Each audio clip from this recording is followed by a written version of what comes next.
também saiu um artigo muito interessante de uma pesquisa feita no mundo inteiro, onde coloca o Brasil com 63% das crianças com acima de 9 anos com acesso às mídias sociais. É o país que mais cedo se inicia e maior número de pessoas inicia. Para vocês terem uma ideia, na Europa a taxa é 42, 43, depois Europa, Estados Unidos, depois pula para 60, Austrália, Brasil e Índia. A pesquisa é com 7 países. A quantidade de tempo, o Brasil também está lá no topo, com uma permanência de, em média, 4,5 horas por dia. Então, isso também foi um estudo feito junto com o IBGE. Então, a pergunta agora que, aproveitando que o doutor Lino chegou, vou pedir para ele se apresentar e discutir um pouquinho os aspectos positivos ou negativos desta situação. Mas, então, meu nome é Lino de Macedo, e eu sou professor de Psicologia do Desenvolvimento no Instituto de Psicologia da USP, da Universidade de São Paulo, e desde 1970. E lá eu trabalho na graduação e na pós-graduação. Eu sou professor dos cursos de mestrado e doutorado.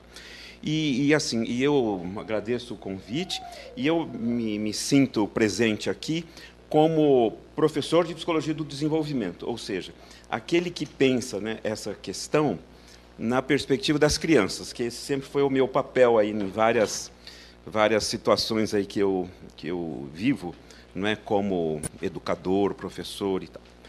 Bom, eu já posso falar sobre o tema? Acho que sim. Ótimo, beleza. O que seria positivo nisso ou negativo? Perfeito. Então, eu gostaria de justamente começar a partir dessa questão, né, de como pensar isso na perspectiva das crianças.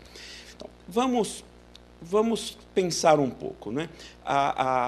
Brincadeiras, jogos, sempre foram um território, vamos dizer assim, livre para as crianças. Inclusive, há sociedades, né, por exemplo, os indígenas e tal, que, de fato, é um tempo, vamos dizer assim, que as crianças estão muito entregues a si mesmas. Elas é que decidem o que fazer, etc., quanto fazer, para papá.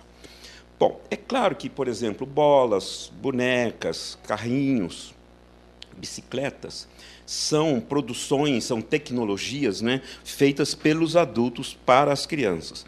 Mas, meio que para por aí, né?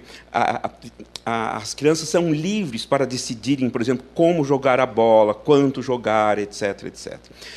O problema de tecnologias de mídia é que, nessa linha, né, é que, além delas oferecerem os produtos, elas têm uma gestão mais ou menos direta ou diretiva sobre o que fazer com elas. Entende a diferença, gente? Então, aquilo que vem de dentro para fora, então eu ofereço uma boneca, uma miniatura, né, um brinquedinho, e a criança que brinca com ele.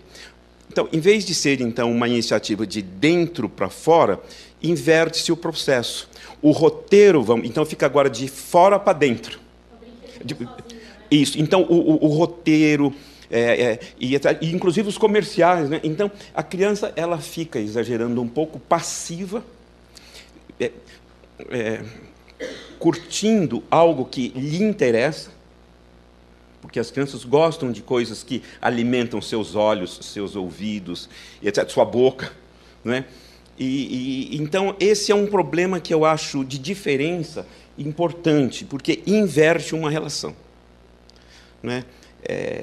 Então, esse é um primeiro ponto, né? E um segundo, se eu posso dizer, é o seguinte, né, gente? As crianças têm necessidade, para o processo de desenvolvimento, de fantasiar, de imaginar, de inventar o mundo, né? Elas têm necessidade de aprender, por exemplo, as regras da casa, né, as orientações, né, o modo de vida, etc. Então, é nessa convivência, no dia a dia, com todos os rolos, com todas as encrencas, com todas as coisas que elas resistem, né, elas precisam disso, e gostam disso. O problema é que, se há um exagero da mídia, então, quer dizer, é como se fosse assim, eu tenho necessidade de fantasiar e alguém fantasia para mim. E fantasia muito bem, isso aqui é pior, porque os programas são lindos, são bem feitos cada vez mais. Não é que se trata de uma coisa de amadores, né? É uma coisa cada vez mais bem feita, linda, sedutora no melhor dos sentidos. Então, em vez de ser a criança a que imagina, a que cria o enredo, que brinca a partir da sua história de vida, das suas necessidades, dos seus limites, das suas possibilidades, ela fica encantada, né? ou absorta, né? com algo que de novo, de dentro para fora, de fora para dentro. E vocês poderão me dizer, bom, mas eu também leio para o meu filho, então é ruim ler? Não, é diferente, por exemplo, uma mãe ler uma história para o filho, porque é a mãe lendo a história para o filho, numa relação em que você tem um adulto próximo, não um adulto, né, um adulto virtual, né, que aliás, nem está lá muitas vezes, que está é o artista, né, o ator, enfim, é o personagem criado ou inventado. Então, eu queria, assim, eu tenho várias coisas para comentar com vocês, mas, assim, então, eu queria colocar, assim, né, como ponto de reflexão, essas duas mudanças de enfoque, né, e quais são as consequências delas. E, para mim, essas consequências podem não ser positivas para o processo de desenvolvimento, porque elas antecipam, e pior que isso, substituem, não é, o trabalho da criança, né, o investimento que a criança tem que ter para inventar o mundo, substitui por algo que é muito mais gostoso, às vezes prazeroso e pronto. É mais ou menos como comida pronta, né? A gente estava acabando de conversar aqui. Eu troco uma comida que a criança tem que ela fazer, né? No caso não é nem a mãe, hein? É ela fazer, por uma comida que já vem pronta e pior, uma comida gostosa. Agora, aproveitando, desculpa interromper, mas dentro do seu discurso você vai continuar. Na verdade, pegando o gancho com o que a gente falou da dieta, na verdade, a criança, quando ela nasce, ela não sabe que existe televisão, não sabe que existe nenhuma mídia. A gente é que a expõe a isso, né? E por que a gente a expõe a isso?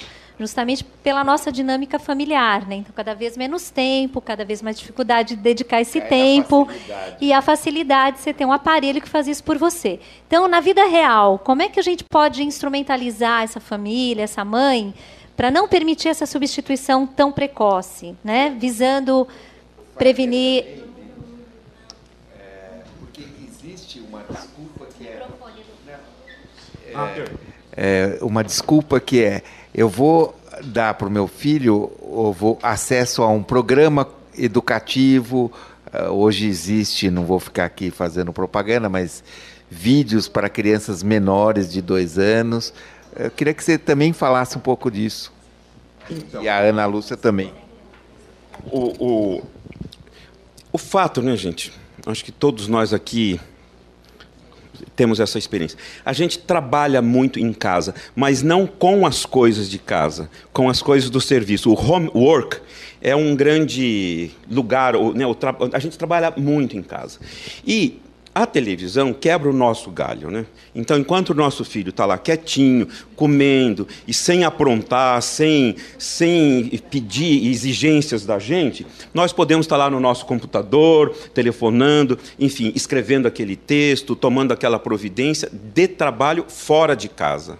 Ou seja, cada vez mais nós trabalhamos menos dentro de casa, estando em casa, estou falando, não estou falando fora. E cada vez mais nós trabalhamos com coisas de fora, dentro de casa. E aí, as crianças ficam sozinhas hoje. Então, as crianças estão, muitas vezes é uma criança ou duas, não é uma comunidade de crianças. E a verdade é essa, mídia, televisão, etc., quebra o nosso galho. É um lugar confortável, seguro, está dentro de casa, eu tenho, entre aspas, algum controle sobre isto. E aí resulta nisso que você está falando. Passam-se 3 horas, 2 horas, 4 horas, e eu estou lá envolvido no meu trabalho, né, escrevendo meu texto, fazendo meus telefonemas, meu relatório. Passam-se 3, 4 horas, o meu filho não deu atrapalhação, não brigou, não xingou, não se machucou. E isso a gente tem que assumir que isso é confortável para todos nós, né? Isso é confortável, mas tem um preço. Porque nesta fase, eu estou falando sobretudo dos primeiros anos de vida, né? Encrencar, brigar, machucar e reivindicar a atenção do adulto e não sei o quê, faz parte do processo de desenvolvimento. Quer dizer, ser poupado disso é uma ilusão. As crianças, elas não nascem sabendo conviver, elas aprendem. Elas não nascem sabendo os costumes, as regras da casa, elas aprendem. E elas aprendem do jeito delas, né? Encrencando, discordando. E isso que o Dr. José Luiz comentou sobre os primeiros 2 anos, né, gente? Uma coisa que nós temos que considerar, e esse é um dos grandes benefícios e fascínios da mídia visual e digital hoje, é que, assim, no primeiro ano de vida, né, a criança... Como é que é a criança em relação ao mundo, né? Ela é puro olho, né? É aquele olhinho, eu estava vendo o seu filho lá me olhando e não sei o quê, é aquele olhinho que quer comer o mundo. É aquela língua que quer lamber o mundo, é aquele ouvido que quer escutar o mundo, que tem sensibilidade, né? E que precisa, por exemplo, descobrir os sons familiares dos não familiares. As crianças se guiam muito pelo agradável e pelo desagradável, pelo gostoso e o não gostoso, pelo sucesso e pelo fracasso. Então, a mídia, sobretudo a mídia visital, porque a mídia ela é visual, ela é auditiva, ela tem movimentos, ela tem enredo, mesmo que a criança não entenda o conteúdo, né, mas o fascínio é aquela dança, né, seja, tem uma coreografia, uma dança, né, os personagens que eles criam, os caras são bons de serviço, né, eles criam personagens que se movimentam, que dançam, que fazem barulho. E isso é muito encantador para uma criança, porque ela está numa fase que ela pode as ferramentas que ela tem de relação com o mundo são essas ferramentas sensoriais motoras, né? É o toque, né? É o pegar, é o lamber, é o escutar. Então ela tem uma hipersensibilidade. E eu diria o seguinte: som de televisão hoje é muito mais familiar para uma criança do que, por exemplo, o som do avô.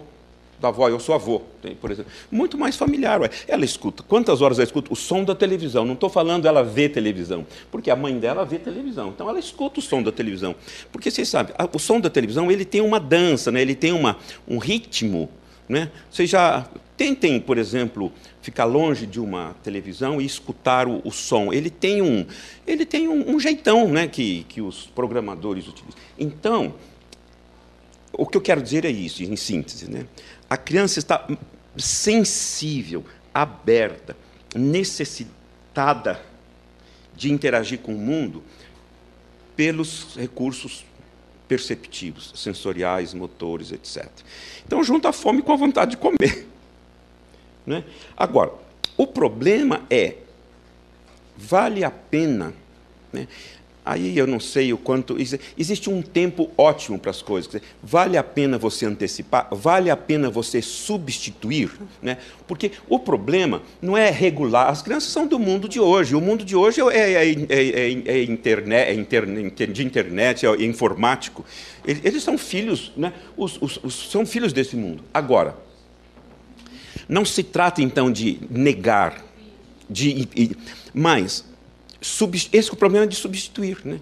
Então, se eu substituo uma coisa que é até complicada, porque dá briga, dá confusão, por outra que aparentemente resolve o problema, eu vejo isso como desvantagem. Vou perguntar eu estou pensando Ana na também. perspectiva da criança, entendeu? Na perspectiva da criança. Ampliando um pouquinho, que é um foco super importante em relação ao desenvolvimento, claramente acho que fica estabelecido que isso pode realmente ocasionar algum transtorno. Mas e o emocional dessa criança? Como é que fica? Se ela está sendo, vamos dizer, como o Dr. Lino falou, privada aí de uma convivência familiar? Na realidade, eu achei assim, super pertinente o que o professor falou, né, desse desenvolvimento, mas a gente tem que pensar também sobre outros aspectos. Né? A criança, o desenvolvimento emocional dela vai dos 3 até os 9, 10 anos. A criança vai construindo, né, aspectos positivos e negativos de acordo com as vivências dela. Né? Quando a gente percebe que crianças mais tímidas, elas têm uma tendência natural de se isolar um pouco mais. Quando elas adentram o universo do computador, então elas veem naquela timidez uma forma de se liberarem um pouco. E isso é o que a gente hoje tem visto, que eu falei para vocês inicialmente. Quando é que a criança começa a se tornar dependente? Quando ela não para de procurar o computador.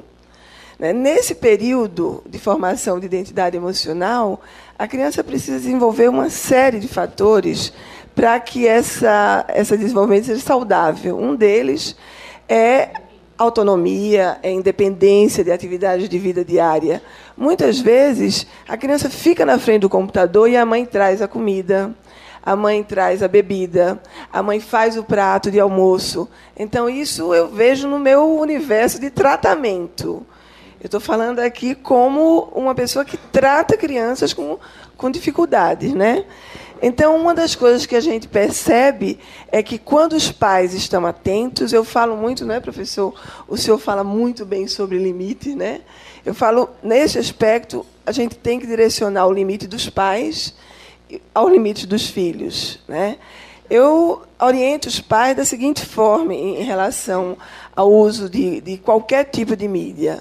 Esse uso tem que ser controlado desde 3, 4 anos, quando começa a usar, brincando com joguinhos, até a fase de adulto novo, que a gente chama o adulto novo no ciclo vital familiar, aquele adolescente que está saindo da adolescência dos 18 aos 22 anos, mais ou menos. Porque ainda estão em formação, terminando a formação e o amadurecimento dessa identidade emocional. Eu digo que a criança que não consegue desenvolver a identidade emocional saudável, ela não matura. Se ela não matura, a gente vai ver, numa outra fase do desenvolvimento, que é a vida adulta, pessoas altamente inseguras, pessoas altamente incapazes de tomar decisões. E os pais têm que ajudar nesse processo, na minha opinião. Né? Essa limitação de uso de internet, computador, videogame. Eu nunca vi uma quantidade de videogames que tem hoje, esses Wii da vida, DS, PS, PPS, é um monte, né? A gente, cada dia tem um diferente. Então, eu tenho um paciente que ele tem 19 tipos de acessos a jogos. Quem compra? Os pais.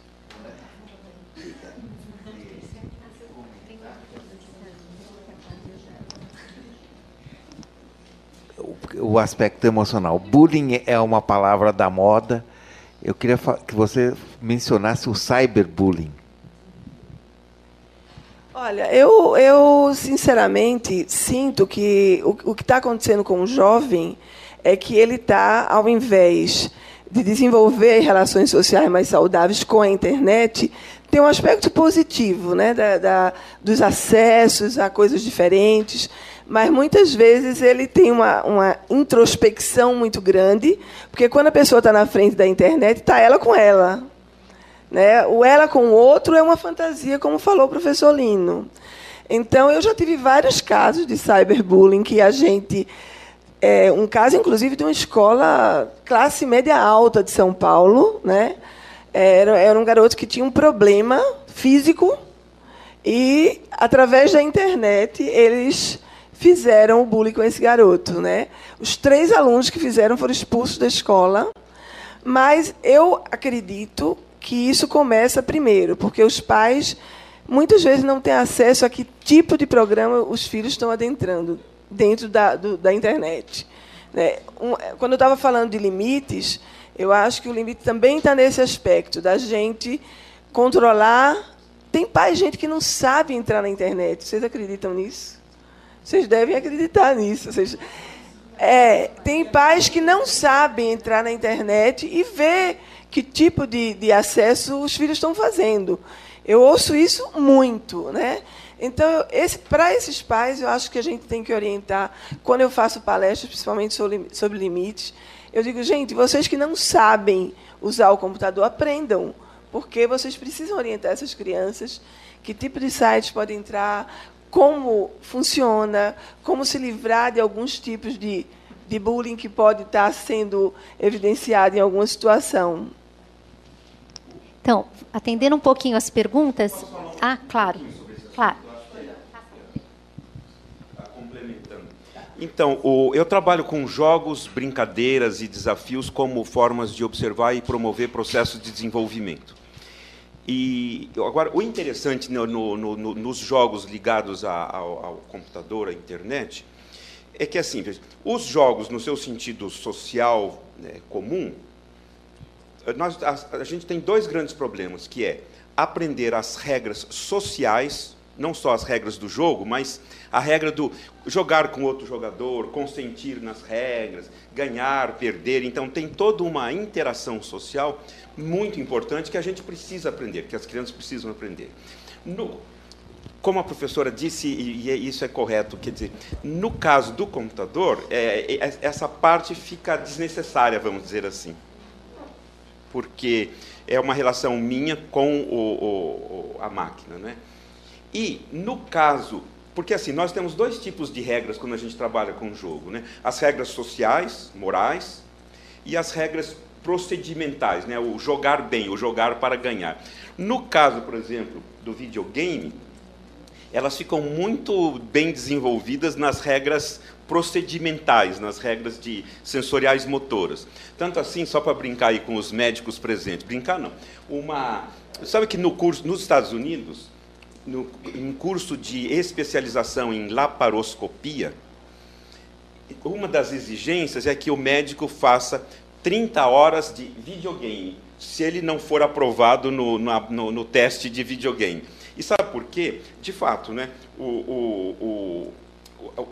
quem joga o videogame, ele fica treinado nessa coisa de eu tenho que ser rápido com as mãos, super preciso, rápido no sentido bom do termo, né? Preciso, e o meu olho, eu olho através da televisão, né? E você sabe, aí fica invertido, né? O que está à esquerda é para a direita, e assim, enfim. Então, eles pedem, só para... Agora, o problema é que, se, por exemplo, no videogame, as crianças ficam super desenvolvidas nesse aspecto assim, de rapidez, de mudança. Então, a parte social, a parte moral, vamos dizer assim, das relações, elas ficam desnecessárias, como ela diz. E aí, de novo, vem a pergunta, e qual é o preço disso se, digamos, uma coisa é trocada por outra, né?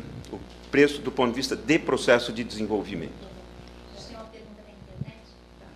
A gente tem uma pergunta da internet que eu vou abrir para a mesa, mas gostaria de perguntar para o Dr. José Luiz, com o foco aí do pediatra, além dos aspectos comportamentais, emocionais, que o professor Lino e a professora Ana já falaram, que mais que estas mídias, né, a aderência a estas mídias, o vício, se a gente puder dizer assim, destas mídias nas diferentes idades, pode ocasionar em termos da saúde da criança, né? O que ela está limitando a criança. E a pergunta que é da internet, que eu aproveito e já peço para vocês responderem, é se existe algum limite de tempo que seria recomendável, tanto do ponto de vista físico como comportamental e emocional. Bom, esse assunto é um assunto para horas, né? Mas só resumindo para tentar dar mais... acho que os principais malefícios de você ficar na frente de uma tela, seja ela televisão, computador, videogame, eu diria que a visão é afetada, né, pela grande quantidade de iluminação que é irradiada, a postura da pessoa, né? Então, isso pode trazer transtornos de coluna, de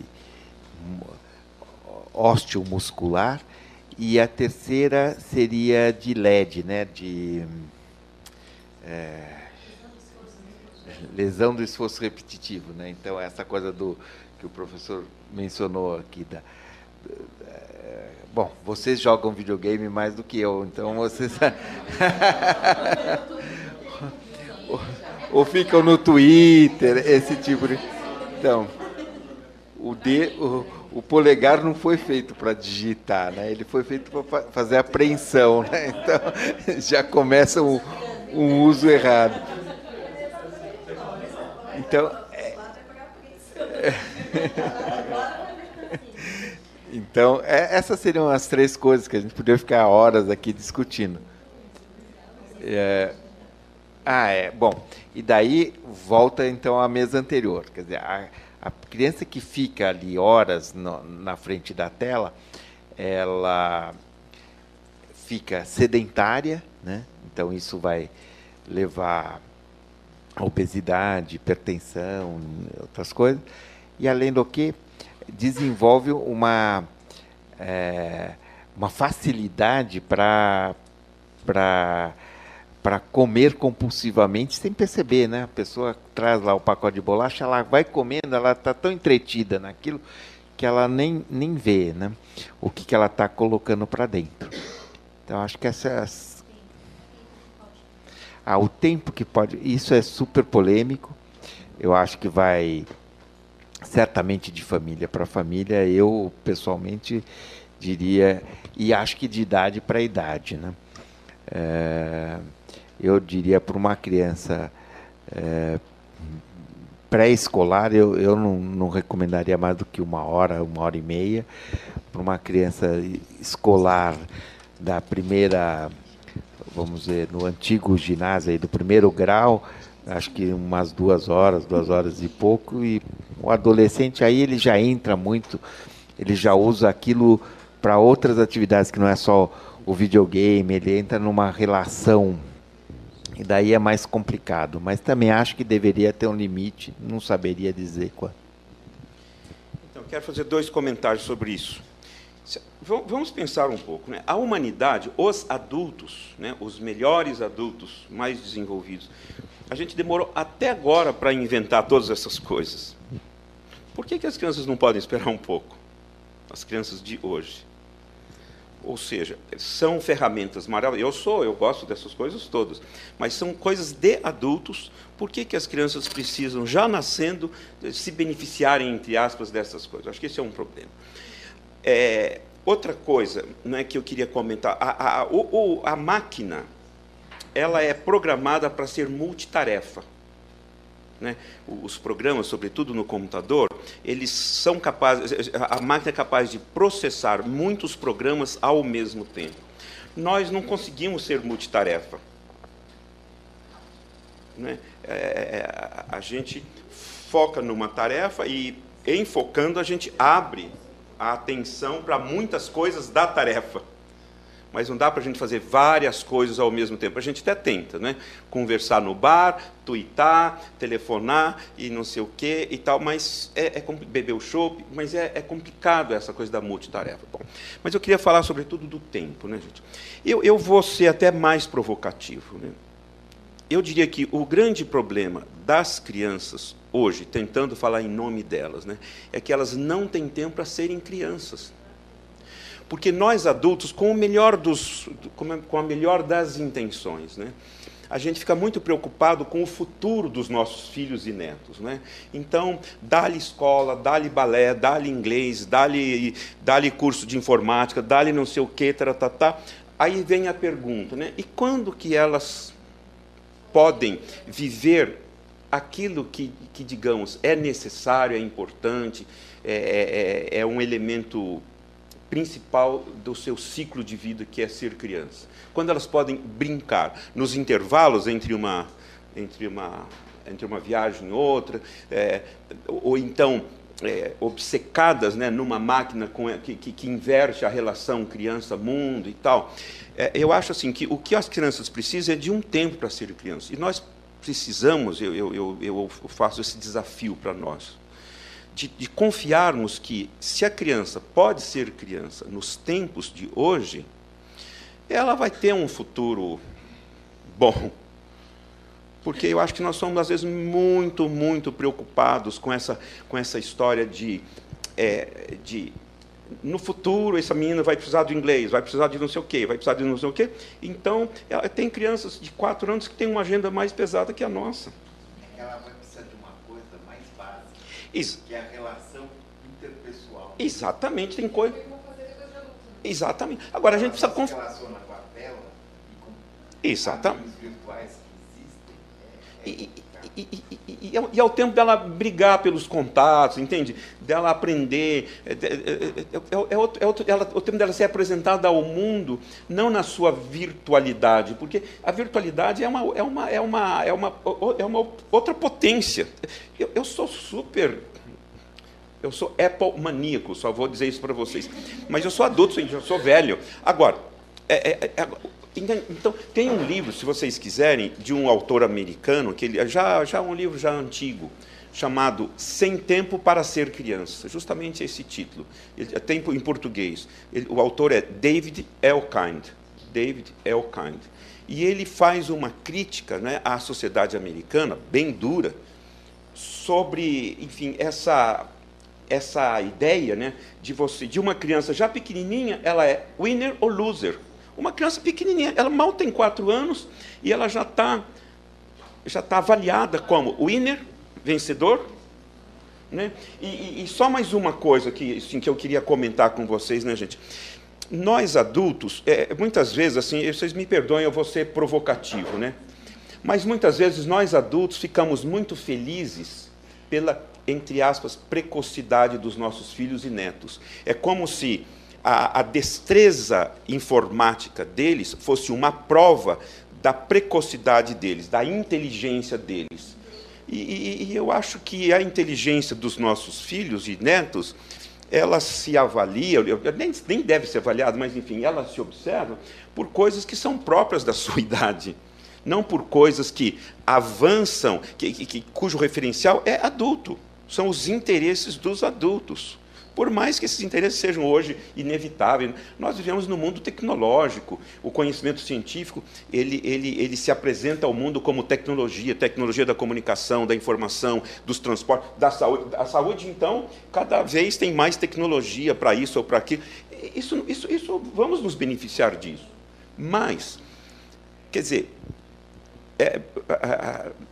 os nossos filhos não precisam mostrar ou nós não precisamos mostrar aos outros ou a nós mesmos que os nossos filhos são inteligentes, porque eles são precoces. E eu acho que não tem precoce, eles têm que ser crianças. Exatamente. Eu concordo. Verdade. Eu concordo tanto com o Zé Luiz como o professor Lino, mas a gente sabe que nós estamos num mundo tecnológico. Então, a criança que não sabe jogar o videogame, ela é colocada de lado. Seus colegas, tudo. Ela é vítima de bullying, ela não tem assunto com os amigos. Então, os pais, eu entendo a preocupação dessa pessoa que fez a pergunta pela internet, porque os pais literalmente querem saber quanto tempo a criança pode ficar. Eu, particularmente, sempre dou orientação de que quanto mais tarde você apresentar um videogame para uma criança, você apresentar o computador para a criança, melhor. Porque a gente sabe que nessa fase inicial, a gente tem aqui um neuropediatra, você também é, né? A criança está em formação, o cérebro dela está se formando, as funções estão sendo desenvolvidas. Você imagina uma criança de 4, 5 anos na frente de um computador, na frente de um videogame. Esses estímulos, eles são prejudiciais a essa formação. Então, a orientação que eu dou é de que quanto mais tarde a criança adentre esse mundo virtual, melhor. 5, 6, 7 anos, limite, tem que ter limite, na minha opinião, terapêutica.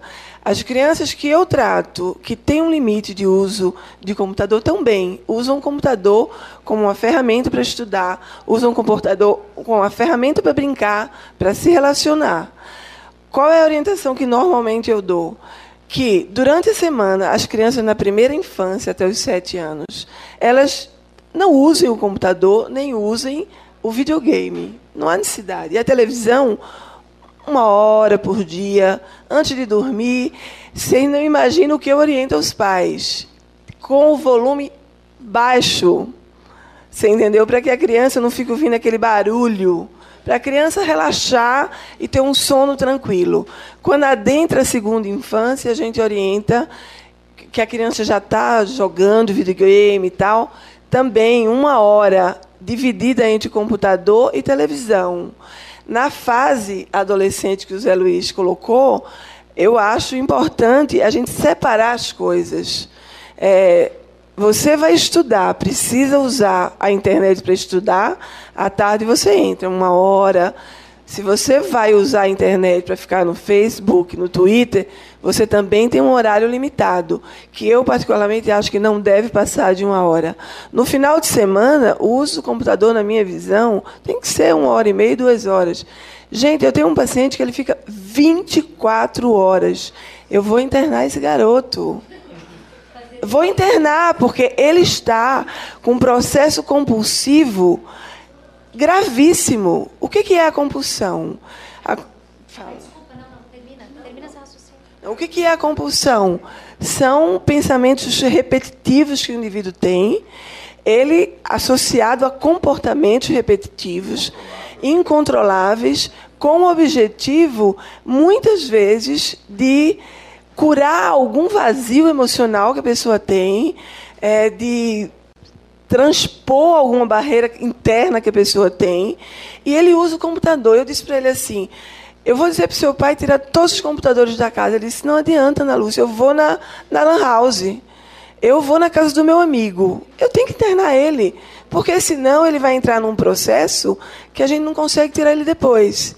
Esse foi o caso mais grave que eu tive no consultório. Ele tem 16 anos. Ele usa o computador desde os 4 e, atualmente, ele tem usado o computador 24 horas por dia. Vai para a escola. A gente tem que lembrar que isso tudo, quer dizer, na história da humanidade aí do homem tem, sei lá, 70 mil anos, o computador tem alguns anos, esse acesso intenso ao computador, menos ainda. Então, acho que a gente deve procurar descobrir novas formas do uso do computador. Então, eu acho que, assim, para uma criança pequena, eu não acho que você tem que alijar o computador da vida dela. Mas eu acho que, assim, os pais precisam descobrir novas formas de brincar com a criança no computador, mas não deixando a criança no computador. E só essa semana eu ouvi uma palestra do Eduardo Janetti da Fonseca, e ele comentando que os alunos dele de pós-graduação de filosofia, para vocês verem, mais jovens, têm dificuldade de ficar concentrado mais do que 1 hora para ler um texto. Então, estamos falando de um pós-graduando de filosofia, né? E ele falou assim, cada vez mais eu noto, e isso eu converso com outros professores de fora do Brasil, quer dizer, é uma coisa que não é só ele que está observando, né? Aparentemente em outros lugares também se observa,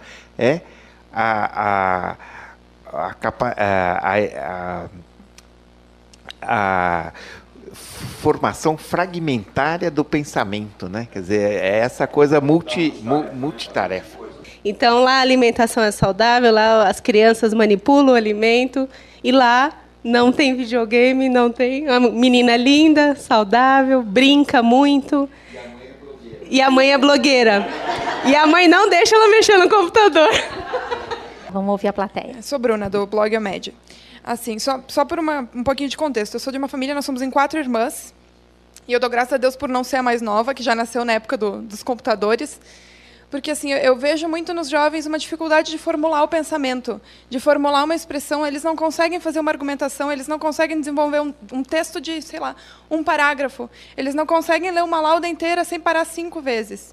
Eu tenho hiperatividade desde criança e antes dos 4 anos me ensinaram a ler e escrever, porque não sabiam o que fazer comigo. Então, por isso eu digo, graças a Deus que não existia computador, né? Senão, hoje em dia eu não leria nada. E então eu virei uma leitora compulsiva, que eu já não vejo isso na minha irmã, assim. Eu já vejo essa dificuldade dela com os livros, com a escrita, com a escola em si. Por quê? Em casa tu tem computador, tu tem iPad, tu tem iPhone. As crianças já nascem com toda essa interatividade, com esse mundo que pisca, se mexe e brilha. Como é que tu vai conquistar eles com giz, né, no quadro negro? Como é que tu vai conquistar com palavras estáticas numa folha de papel, né? Por isso eu digo assim, várias pessoas me dizem, não, porque eu vou dar para o teu filho um videogame. Eu disse, eu vou encaixotar e vou botar em cima do guarda-roupa. Porque quem cuida da educação dele sou eu. Então, eu vou ser uma mãe, acredito eu, meio xiita, nesse sentido, assim, mas pelo bem deles, né? Porque amar não é só tu entregar o teu filho a todas as facilidades do mundo, é tu saber dizer não, né? Por ele também. Acho um super ponto esse. A gente vai ter a próxima mesa que vai falar de hiperatividade, enfim, desses comportamentos todos, que eu acho que a gente vai poder aprofundar também, Bruna. Mas só pontuando mais um aspecto, na verdade, quando a gente discutiu aqui a nível de orientação do CREMESP em relação a essa proibição em menores de 2 anos, a gente estudou um artigo que eu acho que ilustra bem o que a gente está falando em termos de tempo e de qualidade, porque não é só o tempo, o doutor Zé Luiz já falou isso, na verdade, a qualidade do programa, ou do jogo, ou enfim, do acesso que você está dando para essa criança. Então, a gente sabe que, hoje em dia, a gente tem vários jogos aí que são verdadeiros elicitadores da violência. Então, esse pai tem que conhecer isso, tem que estar junto dessa criança para impedir isso. O artigo que a gente esmiuçou um pouquinho mais nesse estudo, ele fez uma comparação entre 3 grupos. Crianças de 4 anos que eram expostos a um desenho animado na televisão, de 2 tipos de desenho animado. Um com movimento muito rápido, que o doutor Lino já comentou, outro com movimentos mais lentos. Esse de movimento rápido era o Bob Esponja. Outro de movimento mais lento, quem é pai aqui deve conhecer, né? O Kailu, né? E o terceiro grupo não assistiu ao desenho e fez atividades manuais de desenho livre junto com os pais. E depois eles aplicaram, como o doutor Zé Luiz falou, aqui no nosso meio é meio carente esse tipo de estudo, mas os americanos são muito afeitos a fazerem esses estudos controlados para realmente darem uma noção mais concreta se realmente há um prejuízo. Depois de um período, esse vídeo durava 9 minutos, e a atividade com os pais também, o mesmo tempo, digamos assim, de exposição. E depois eles fizeram uma avaliação cognitiva dessas crianças. E o grupo que assistiu o desenho animado com muito movimento, o Bob Esponja, foi significantemente mais prejudicado em relação à atenção, à atividade de concentração e de resolução de problemas. Então, mostrando que a qualidade, não só o tempo, interfere grandemente na aquisição dessas habilidades. Então, essas crianças tinham 4 anos. Inclusive, a própria distribuidora do desenho se manifestou, dizendo que ela preconiza na distribuição que seja para crianças de 6 a 11 anos. Um pouco se defendendo, né? Mas é uma coisa importante da gente ter em mente e ler essas coisas para entendermos, enquanto pais, o que dá para você deixar a criança assistir ou jogar na internet ou no videogame. Alguém mais tem alguma pergunta? Porque a gente não está explorando muito a plateia. Tem a Gisela, que já tinha pedido, e depois a Riva. Sou eu, depois ela. Tá, então vamos ouvir um pouquinho a plateia, assim enriquece mais. Vai lá. Tá. Eu gosto que criança tem que brincar na terra, subir em árvore e tal. Tanto é que meu filhinho também estuda numa escola construtivista para isso. Só que ele não está na época de videogames, de nada disso. Ele está na época da televisão. Só queria ficar claro que eu vejo vocês pontuando mais o videogame, a internet. A televisão é o menos pior dessa história? Ou está todo mundo no mesmo pacote? É mais antigo. Só mais uma coisa. A pergunta é essa, e tem uma. Ele tem 2 anos e 4 meses. E eu percebo que a televisão ensina muito, incentiva. Então, se ele vê um desenho de carro, daqui a pouco ele pega a motinho dele, a bicicleta dele e sai correndo pela casa. Entendeu? Então, é muito de selecionar essas coisas. A gente tem falado da qualidade, né, do que a criança vê, do que a criança ouve, né? Eu concordo com o Zé Luiz, a televisão é mais antiga, mas eu acho que é a mesma coisa. Tem crianças que estudam à tarde e passam a manhã assistindo televisão. Isso, para a gente, não é uma coisa boa, né? O professor acabou de falar, é importante a criança desenvolver todas as habilidades dela também com as coisas mais lúdicas, sem aquelas coisas virtuais, né? Eu acho que é importante você ver que existe um limite. O limite a família tem que saber qual é, né? Eu acho que a televisão ensina coisas boas, mas também ensina muita coisa ruim. Você, de repente, fazer uma seleção de que canais essa criança vai tá assistindo, o tempo que ela vai assistir, a qualidade do desenho ou a qualidade do programa. É importante, né? O problema é que estas mídias, televisão, são linguagens. Linguagens, e a criança está numa fase em que ela precisa agir no mundo. Ela precisa de corpo. Se eu fico passivo, porque a atividade permite, e eu escutando uma linguagem, a linguagem é boa, não é esse o problema. É a criança que fica. O problema faz falta para a criança. Agora, se isso estimula, né, e a criança, então, a partir disso, faz coisas com o corpo, ela inventa, ela imagina, ela simula e tal, ótimo. O problema é quantas crianças fazem isso. E essa coisa da hiperatividade é assim, né? Porque hoje, né, gente, a questão é de repertório. Por exemplo, uma coisa é eu, diante de uma boneca, ou de um carrinho, ou eu ter repertório de brincadeira, ou não ter preguiça de inventar histórias com o carrinho. Outra coisa é eu não ter repertório, ou seja, eu ser... Porque o repertório, como o repertório vem de lá, eu fico esperando o repertório. Um brinquedo que brinca sozinho, né? Claro. Você pega você tem um brinquedo cheio de opções que a criança não faz nada. Então, quando eu era pequeno, os meus pais me amolavam porque eu ficava muito tempo na televisão. Só para vocês terem uma ideia, naquela época a televisão começava ao meio-dia e acabava à meia-noite. E tinha 3 canais de televisão. Eu conheci televisão por 10 anos. Então, os meus filhos, eu brigava com eles, brigava no bom sentido, mas assim, pegava no pé deles porque eles ficavam muito tempo no computador. E o meu neto, que tem 2 anos, já quer brincar no iPad. Bom, então, por isso que quando eu falei a coisa mais antiga. A televisão é o mais antigo e que a gente tem, mas a preocupação está mudando, né? Eu acho que a gente precisa buscar jeitos em que a criança que fica muito exposta a qualquer tela, né, ela está sempre passivamente recebendo as coisas, ela não interage com pessoas e não desenvolve criatividade, tal.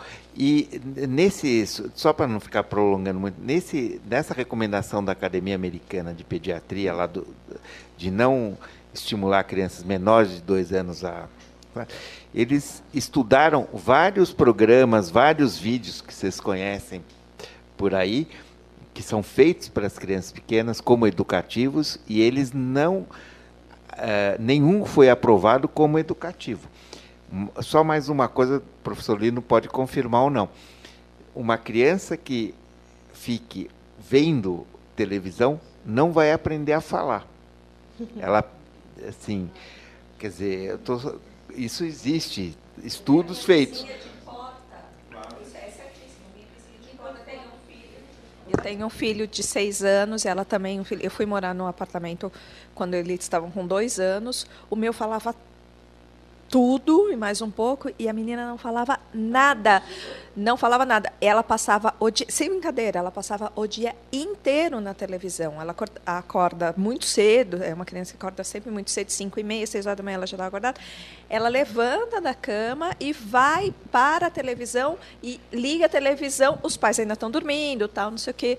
E ao longo do dia, os pais trabalhando, a empregada, assim, a pessoa que ficava com ela, ficava o dia todo. E para desespero da minha vizinha, ela é fonoaudióloga. Então ela, assim, o marido, quando a gente chegou no prédio e o meu filho falando tudo e a filha dela não falando nada, ela ficou desesperada. Ela ficou mais... O pai falou assim... E aí que foi cair a ficha dela. E, assim, eu, muito delicadamente, fui falando, mas então, sabe? É bom desligar um pouco a televisão? Enfim, é exatamente isso. Tem um relato pessoal de porta. A menina Pessoal, começa a falar agora. 6 anos. Mais um relato importante, né, da gente se conscientizar mesmo, né? Eu tenho outra triste notícia. Nosso tempo de novo está acabando. A Gisela faz um tempão que está levantando a mão para fazer uma pergunta. Você quer fazer agora ou você quer falar aqui depois, Gisela? Na verdade, é mais uma provocação. Na verdade, não é uma pergunta, é mais uma provocação. Então provoca. A provocação é um condimento para a questão que, na verdade, assim, a gente está falando aqui muito de internet, de computador, de televisão e computador, né? Mas acho que uma das coisas que a gente não pode esquecer é que hoje o celular é um brinquedo que está sempre na mochila das crianças, em idade escolar para frente. Já não é mais adolescente, são as crianças. E o celular cumpre a mesma função do computador, com a vantagem, né, de que ele é portátil. Ele vai junto. Então, o Twitter, o Facebook, o Orkut, e os joguinhos e os mensagens de texto vão... E é um problema que as escolas enfrentam, né? Com muita dificuldade, porque assim, né, não pode, o telefone não pode tocar. Quem diz que o telefone toca? Ele vibra, ele acende luzinha onde só a criança está vendo. E é uma coisa que a gente esquece, né? E que estimula o tempo, quer dizer, não precisa ficar sentada na frente do computador 24 horas por dia. Essa moçada dorme com o telefone ligado. Né, os adolescentes dormem com o telefone ligado, recebem mensagem de texto durante a madrugada. Verdade, respondem, né? Dormindo. Então é só, né? Isso, só para a gente não dormir tão sossegado assim, pensando que se a gente controlar a televisão e a internet, né, no desktop. Verdade. E falar de uma coisa que eu achei muito interessante, na verdade é uma notícia que eu ouvi, não li. Mas de que no Vale do Silício, os filhos dos altos executivos das empresas de informática pagam $4.000 de mensalidade numa escola onde não tem um computador, um iPad, um iPod, um iPhone, não pode entrar. Deve ser. E onde tem livro, é para estudar no livro, é para escrever à mão, que é uma coisa que as nossas crianças estão perdendo, né? A habilidade de escrever à mão. Tem só mais uma pergunta. Deixa eu dar oportunidade para elas, que elas ainda não falaram. Tá, a Vivian e depois a Riva, desculpa. Passa o microfone para ela, então. Ele pediu para... Que assim, até que ponto as crianças de hoje, vou fazer uma colocação saudosista, não esqueceram de ser criança ou não aprenderam a ser criança como nós somos, no sentido de brincar de pega-pega, de esconde-esconde, brincadeiras motoras que as ajudavam a interagir e as ajudavam também a perceber o próprio corpo, a lidar com o próprio corpo e com o limite no corpo delas, para depois aprimorar para uma atividade motora mais fina, que é o que o computador, o celular, o videogame requer. Então, será que toda a dificuldade de hiperatividade, de não saber o que fazer, não veio um pouquinho disso? Desse esquecimento das brincadeiras motoras? Do ser criança, que a gente já comentou. Vamos passar, então, para ela fazer a pergunta, daí eu faço a rodada e você finaliza, Aline. Oi, eu sou a Elaine, do blog Vida de Mãe. Na verdade, é assim, né? Eu tenho 2 meninos em casa, um que vai fazer 5, um que vai fazer 3, e estou grávida pela 3ª vez. Então, assim, mas minha pergunta é lógica, né? Então, os 2, eles assistem televisão, eu falo, acho que realmente o limite se dá em casa. Falo, eles estudam à tarde, de manhã, é só brincadeira. Eu moro em casa, então eu fiz questão de, na minha casa, ter a sala do brinquedo, eles têm uma sala deles, que é lá o espaço deles. E eles gostam muito, e ali eles imaginam, eles brincam, é gostoso. Às vezes eu fico na porta vendo eles brincar, como a imaginação deles é gostosa, o que eles fazem ali. Mas, claro, eles assistem televisão, principalmente quando chegam da escola, que estão cansados. Então, é aquele período que eu vou fazer janta, eu fico em casa. Eu parei de trabalhar, então eu vou fazer janta para eles. Então, eles assistem televisão até um pouco mais do que você... É isso, eu não trabalho fora, eu trabalho em casa. E muito mais, né? Eu falo assim, eu prefiro trabalhar em casa, que eu trabalhava muito menos do que hoje que eu estou em casa. Então, eles assistem, em média, umas 2 horas, 2 horas e meia, que é até mais, né, do que vocês estão falando. E... então, lógico, aí já vem a culpa de mãe falar, essa é a vida real, né? Pois é, né? E aí, né, assim, até a minha pergunta para as mães que têm até mais filhos, principalmente eu, que vai vir, né, o terceiro, a terceira, que ainda não sei, vai vir agora, não deve assistir televisão aos seus 2 anos. Aí eu falo, o que eu vou fazer com o meu terceiro, sendo que eu tenho um de 5, de 3, eu vou fazer o quê, né? com a minha outra criança? Eu vou trancar num quarto, vou Ótima proibir pergunta para meus dois encerrar, né, filhos? Elaine? Ótima pergunta. Não, agora vai ter mais criança do que adulto em casa, então você é minoria até em casa. Não, e né? essa é bem a pergunta que não quer calar, né? A gente não deixa eles 2, 3 horas na televisão porque a gente quer. Obviamente que toda mãe, como mãe, gostaria de estar ali brincando esse período com a criança. Como você disse, para a gente é um lazer vê-los brincar, enfim, é uma coisa que nos enche de alegria, né? Mas como fazer? Então, aí eu vou pedir para a mesa responder brevemente, porque a gente está estourando o horário de novo, e já fazer suas considerações finais. Tem uma página na internet também, Ana Lúcia Castelo. Tem uma página no Facebook, Ana Lúcia Castelo também. A gente está sempre dando informações, algumas entrevistas que a gente dá, a gente posta lá. E eu sou consultora de psicologia daqui do Sabará, o pessoal tem meu contato. O que vocês precisarem para ajudar nesse trabalho, que eu acho que é um trabalho, o que vocês fazem que é muito legal, eu estou à disposição. Tá bom? Então, enquanto a Gisela estava falando, me ocorreu lembrar do que o Bill Gates, que é o dono da Microsoft, né, e um dos homens mais ricos do mundo, e que gasta muito, muito dinheiro em educação, não tem computador. Ele gasta, mas não dando os computadores dele nas escolas, né? Muito interessante. Mas, enfim, eu queria falar uma coisa assim, não se trata de ser saudosista, porque hoje as crianças têm mais recursos em todos os sentidos do que nós, e sobretudo os mais velhos. Então, hoje é melhor do que ontem, não se compara. Não se trata de saudosismo. A realidade é essa, e o que a gente faz, né? E o que a gente estimula, o que a gente regula mais, regula menos, o que a gente faz com o tempo de hoje. Acho que essa que é essa realidade. O segundo, terceiro irmão, ele se beneficia e se prejudica com o primeiro. E isso também isso é eterno, né? Agora, o que eu queria falar é que essa questão esse argumento, falta tempo, porque a gente trabalha fora, etc. Então, ele é verdade, mas eu queria lembrar 2 situações, só para mexer com a gente, em termos de pensamento, né? Eu vou pensar em termos de igreja e de terapia, né? Aqueles que praticam uma religião, né, as crianças ou os adultos, eles vão 1 vez por semana, 2 vezes por semana, e 1, 2, 3 vezes alimenta a semana inteira, não alimenta? Tem crianças que, por exemplo, que o pai é separado da mãe, e eu vou encontrar com meu pai domingo, 10 horas da manhã, nós vamos comer um McDonald's, e alimenta o garoto a semana inteira, não alimenta? Alimenta do ponto de vista da sua relação com o seu pai, se de fato essa relação for legal, etc. Terapia é a mesma coisa, a gente faz terapia 1 ou 2 vezes, 3 vezes por semana, e essa terapia também alimenta a gente a semana inteira, não alimenta? Por que, em relação aos nossos pais que trabalham fora e que têm dificuldade, etc., porque quando as mães ficavam muito em casa, elas ficavam trabalhando o tempo todo, elas não tinham tempo para as crianças. Né? O que eu quero dizer é o seguinte, então, não se trata tanto de estar dentro ou estar fora só. Trata-se de estar atento, né, ao que faz bem, ao que não faz tão bem, porque essa é a função dos adultos, né? Essa é a função interna educacional dos adultos, né? De valorizar aquilo que faz bem, de controlar, regular, etc., estar atento, né?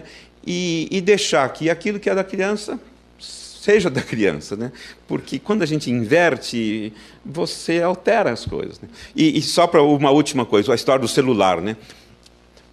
A gente troca de celular cada 2 anos, né? E o nosso celular, o nosso celular antigo, sempre vai para o filho, né? Ele já encomenda, né? E a gente troca e já dá. Então, não sei se isso é uma boa, né? Indo na água aí da Gisela, se isso é uma boa política. Mas muito obrigado. Eu diria o seguinte, quando a gente pensa, uma criança menor de 2 anos, ela vê pouca televisão, porque ela não tem nem capacidade de ficar muito tempo vendo a televisão. Então, a recomendação é plausível e provavelmente a boa parte das crianças não ficam menores de 2 anos não veem televisão. Ou veem uma quantidade muito pequena, até porque elas não vão ficar horas vendo. Então, o que eu recomendo para o terceiro é que você não deixe ele lá num bebê conforto, no carrinho, na frente da televisão.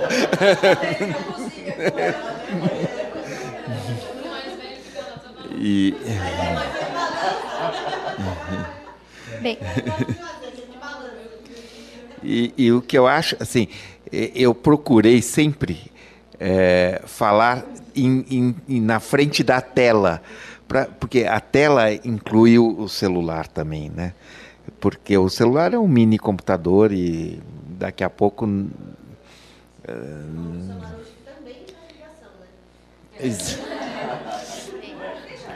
Bom, vou ter que ser chata, mas só pontuando, acho que enfatizando bem o que o doutor José Luiz falou, a alternativa para a tela é um humano, não necessariamente a mãe se ela estiver fazendo a janta, mas pode ser o irmãozinho, pode ser a funcionária, e isso fica muito claro nos estudos que o doutor Lino também falou várias vezes, né? Dessa interatividade com outro ser, para desenvolver a linguagem, o feedback da criança e do outro humano, enfim, às vezes até um animal, de repente, também consegue suprir essa falta. A gente queria agradecer enormemente, muito rica a discussão, tem que continuar também, não esgotou, né? Vamos ter outros encontros. Agradecer a todos os participantes, doutor Zé Luiz, professor Lino, professora Ana. Doutor Zé Luiz continua com vocês na próxima mesa. E a Fátima vai interagir com as filhas. Eu vou interagir com as minhas filhas.